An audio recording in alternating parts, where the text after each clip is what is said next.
लेकिन राहुल गांधी अगर निजी खर्चे पर जा रहे हैं तो ये बताना चाहिए कि यही तो सवाल बीजेपी ने पूछा है। किशोर जी, मैं अभी नीरज कुमार की प्रेस कॉन्फ्रेंस भी देख रहा था जिसमें सत्ता पक्ष का ये कहना है, जयराम रमेश ने प्रेस कॉन्फ्रेंस की, उन्होंने कहा कि ये जो है आर्थिक नाकामी से ध्यान भटकाने के लिए इस तरह की एक्सरसाइज हो रही है। किशोर जी, टाइमिंग को लेकर सवाल है। नहीं, ठीक है। देखिए, विपक्ष के लोग जो भी बोल रहे हैं, जयराम रमेश साहब बोले या हमारे कमलेश मंडल जी बोले, कि लगातार बोलते रहे कि राहुल गांधी जी विदेश यात्रा देश की जनता के हित में करते हैं। मैं मान लेता हूं कि देश की जनता के हित में उन्होंने किया, लेकिन उनका खर्च कौन किया? क्या कांग्रेस पार्टी ने खर्च किए? किसी फॉरेन फंडिंग एजेंसी ने खर्च किया? या राहुल गांधी जी अपने व्यक्तिगत प्रॉपर्टी संपत्ति को बेचकर किया उन्होंने? या उनकी इनकम इतनी रही कि वो अपने पर्सनल खर्च से उन्होंने गए?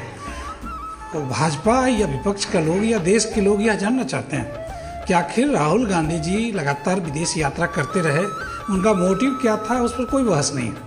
मैं मान लेता हूँ कि उनकी मोटिव बहुत अच्छी रही होगी, वह कुछ सीखने जा रहे होंगे, कुछ सिखाने जा रहे होंगे, देश और दुनिया को बताने जा रहे होंगे।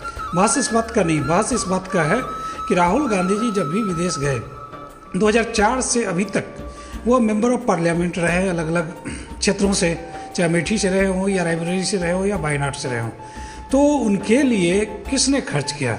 क्या कांग्रेस पार्टी ने खर्च किए? कांग्रेस के युवराज हैं, हो सकता है कांग्रेस पार्टी ने खर्च किया हो, या किसी बाहर की एजेंसी ने, फॉरेन फंडिंग एजेंसीज ने FCRA एक्ट के तहत खर्च किया, या फिर राहुल गांधी जी अपनी व्यक्तिगत संपत्ति को बेचकर या व्यक्तिगत कमाई की मदद से वो विदेश गए। उनके विदेश जाने पे किसी को कोई आपत्ति नहीं, वो जाएं, लगातार जाएं, उनका अधिकार है, निजी अधिकार है, वो विदेश जा सकते हैं। लेकिन जब भी जाएं तो एक अकाउंटेबिलिटी, मेंबर ऑफ पार्लियामेंट होने के नाते उनकी एक जवाबदेही बनती है देश की जनता को बताने का कि आखिर वो विदेश जाते हैं तो उसके पीछे एक्सपेंसेस कौन करता है, खर्च कौन करता है। मैं समझता हूँ बेहद जायज़ सवाल है।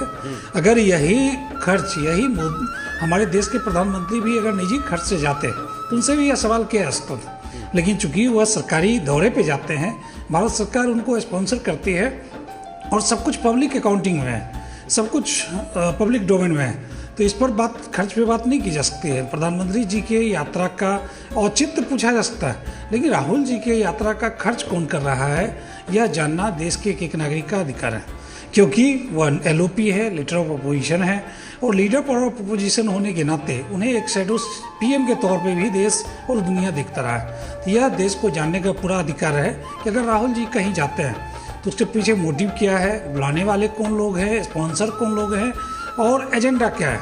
ये चीज़ जब तक पब्लिक डोमेन में नहीं आएगा तब तक लोगों के अंदर एक आशंका बनी रहेगी कि आखिर राहुल गांधी जी को विदेश बुलाने वाले कौन लोग हैं, इनके पीछे करोड़ों लुटाने वाले कौन लोग हैं, विदेश जाकर आखिर ये करते क्या हैं, और इनके विदेश जाने से देश की जनता को क्या लाभ हो रहा है। ठीक, इसकी पूरी जानकारी कांग्रेस पार्टी को देश हित में देनी चाहिए, और मैं समझता हूँ कि कांग्रेस अगले प्रेस कॉन्फ्रेंस में इन सारे जानकारियों के साथ जरूर प्रेस कॉन्फ्रेंस